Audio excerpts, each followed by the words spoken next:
जवाब देंगे कि उसको फटी का दूध याद आ जाएगा।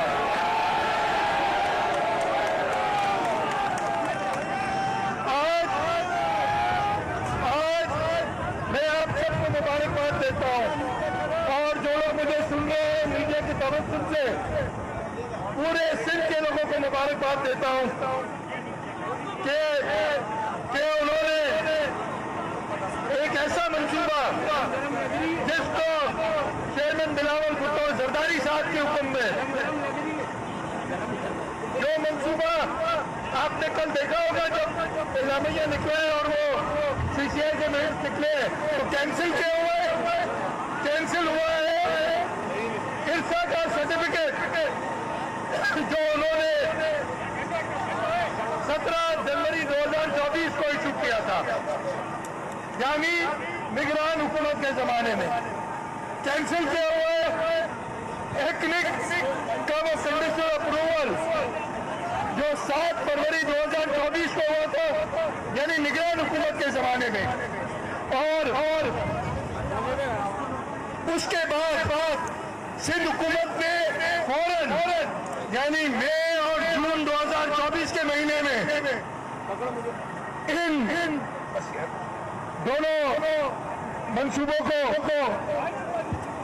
दोनों मंसूबों को सीसीआई ने चैलेंज किया, इसलिए आईनी तरीका वही था। इस दौरान कुछ लोग जो अपनी शरारत चाहते थे, जो चाहते थे कि सूबे आपस में लड़े, जो चाहते थे कि गलत कागजात दिखा के लोगों को गुमराह करे, उसकी वजह से चेयरमैन बिलावल भुट्टो जरदारी साहब ने कहा था कि मैं फिर लोगों के पास जाऊंगा। चेयरमैन साहब मेरी खुदाबख्श में 4 अप्रैल को, 18 अप्रैल को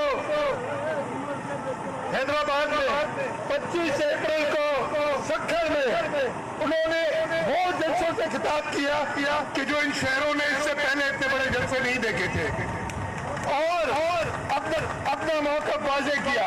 चेयरमैन बिलावल भुट्टो जरदारी साहब वजीर आजम पाकिस्तान से मिले अपने वफद के साथ, और उन्हें साफ अल्फाज में कह दिया कि ये मंसूबे पाकिस्तान की मफाद में नहीं है और इनको फौरन वापस देना चाहिए। मैं एक बार फिर आपको बता दूं कि ये कोई नहर बन नहीं रही थी, अभी कागजों में थी, लेकिन उन कागजों को रद्दी की टोकरी में फेंक दिया गया है। और चेयरमैन साहब ने तो ये फैसला वजीर आजम से पिछले थर्सडे को जुमेरात के दिन ले लिया था। एलामिया भी जारी हुआ वजीर आजम के दफ्तर से, उसके बावजूद कुछ ना समझ लोगों ने कहा कि जी ये तो ऐसे ही बताने वाली बात है, हमें राइटिंग में दो। उन्हें बताया गया, कुछ लोगों ने कहा वजीर आजम ने दस्तखत किए। मैंने कहा भाई कौन से कनाल बनाने के मंसूबे पे वजीर आजम दस्तखत करता है? ये वही लोग हैं जो आसिफ अली जरदारी साहब के खिलाफ प्रोपेगेंडा कर रहे थे कि उनकी सिग्नेचर है। अरे भाई दस्तखत नहीं करता, सारे फोरम होते हैं, एक्निक का फोरम होता है, सीसीआई का फोरम होता है, और हुकूमत सिंध सीसीआई में गई और उसके अंदर जैसे मैंने कहा फैसला तो चेयरमैन साहब ने 24 तारीख को करवा लिया था इस्लामाबाद में, सिर्फ उसको फॉर्मेलिटी रहती थी। उस वक्त कहा गया कि जी 2 मई को मीटिंग होगी।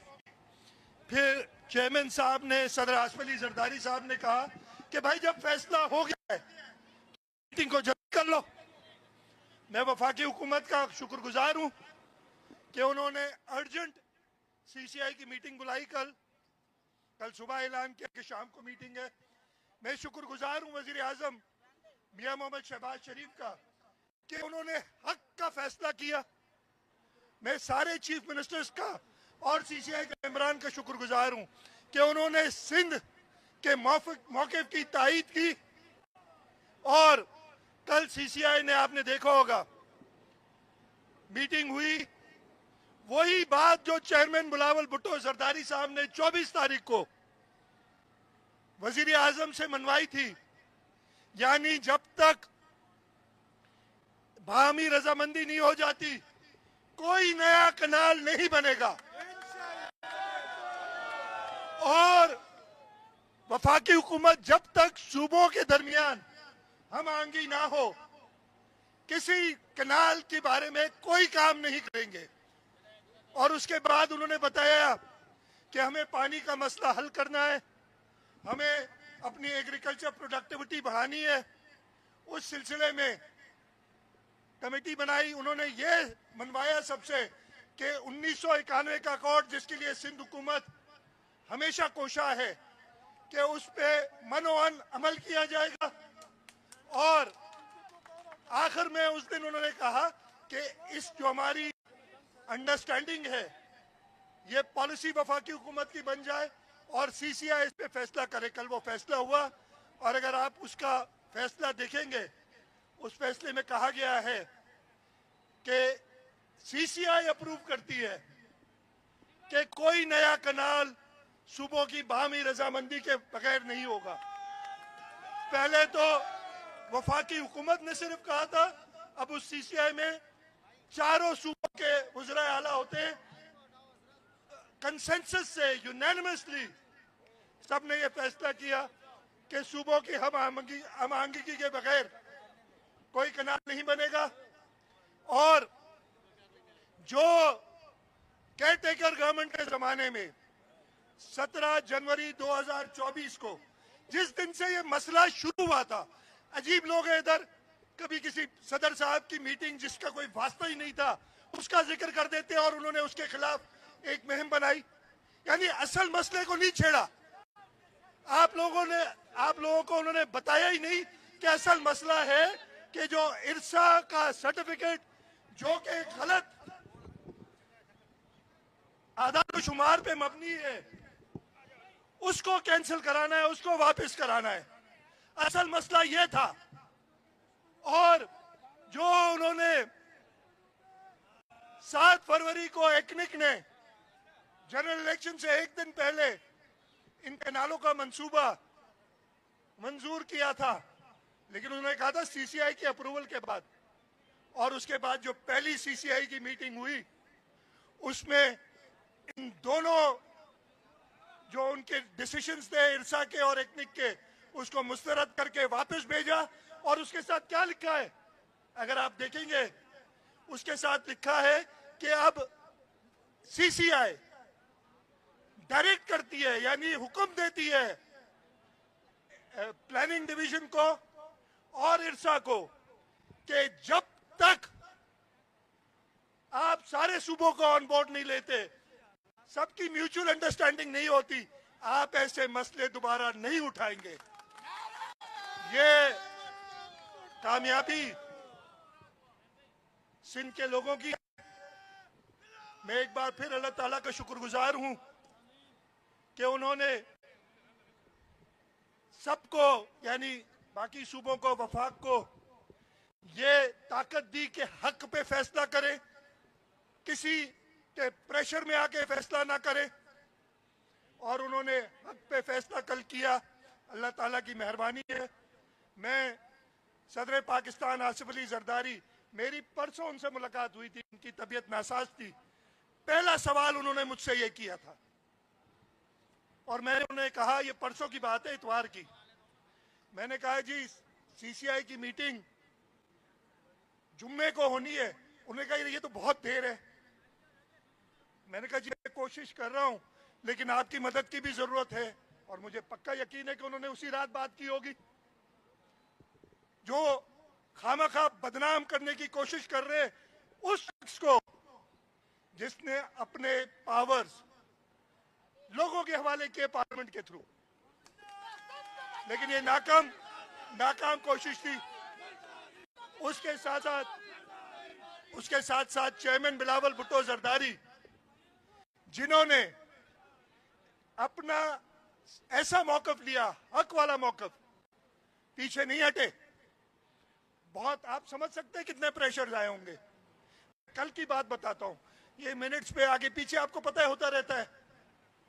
उनकी तरफ से साफ हुक्म था कि जो मैंने कहा है या तो वो मंजूर करा के आओ, नहीं तो उठ के आ जाओ, कोई जरूरत नहीं हमें सीसीआई की।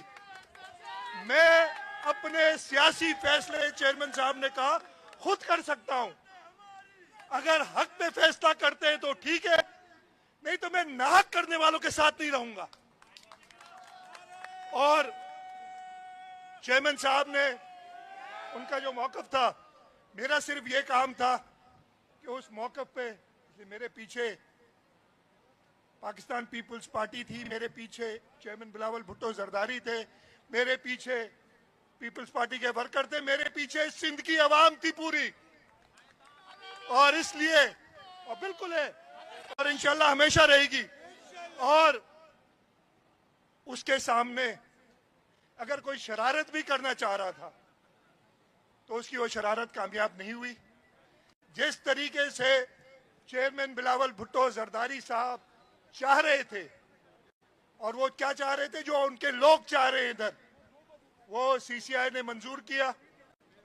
इसलिए मैं एक बार फिर प्राइम मिनिस्टर साहब का, बाकी 3 वज़राए आला का, सीसीआई के मेंबर्स का शुक्रगुजार हूं। और उसके साथ साथ जो सिंध के लोगों ने जिद्दोजहद की है, इसलिए कि कोई भी पीछे नहीं हटा इसमें, उन सबको भी सलाम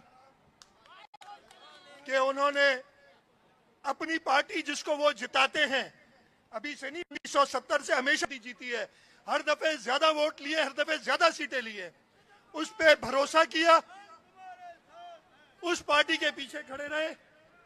और फिर वफाकी हुकूमत को कोई और चारा नहीं था, इसलिए कि अगर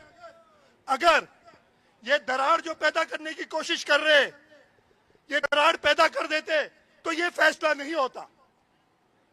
सिंध के हुकूक की जामिन पाकिस्तान पीपल्स पार्टी है, और वो इसलिए है कि सिंध के लोगों ने अपने वोटों से ये